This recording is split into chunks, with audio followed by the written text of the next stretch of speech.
हाथी और बकरी की कहानी। एक जंगल में एक हाथी और एक बकरी रहते थे। दोनों बहुत पक्के दोस्त थे। दोनों साथ में मिलकर हर दिन खाने की तलाश करते और साथ में ही खाते थे। एक दिन दोनों खाने की तलाश में अपने जंगल से बहुत दूर निकल गए। वहां उन्हें एक तालाब दिखाई दिया। उसी तालाब के किनारे एक बेर का पेड़ था। बेर का पेड़ देखकर हाथी और बकरी बहुत खुश हुए।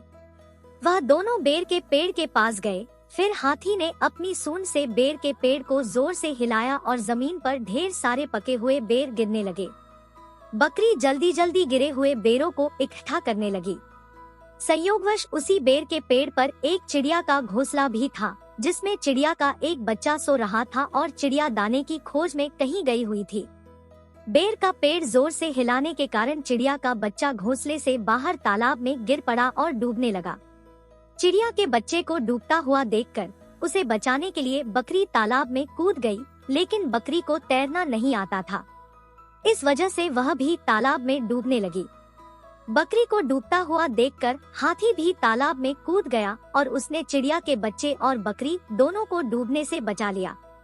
इतने में चिड़िया भी वहां पर आ गई थी और वह अपने बच्चे को सही सलामत देखकर बहुत खुश हुई।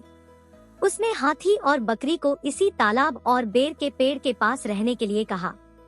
तब से हाथी और बकरी भी चिड़िया के साथ उस बेर के पेड़ के नीचे रहने लगे। कुछ ही दिनों में चिड़िया का बच्चा बड़ा हो गया। चिड़िया अपने बच्चे के साथ जंगल में घूमकर आती थी और हाथी और बकरी को जंगल में किस पेड़ पर फल लगे हैं इसकी जानकारी देती थी। इस तरह हाथी, बकरी और चिड़िया मजे में रहते और खाते पीते थे। कहानी से सीख: हमें किसी का बुरा नहीं करना चाहिए।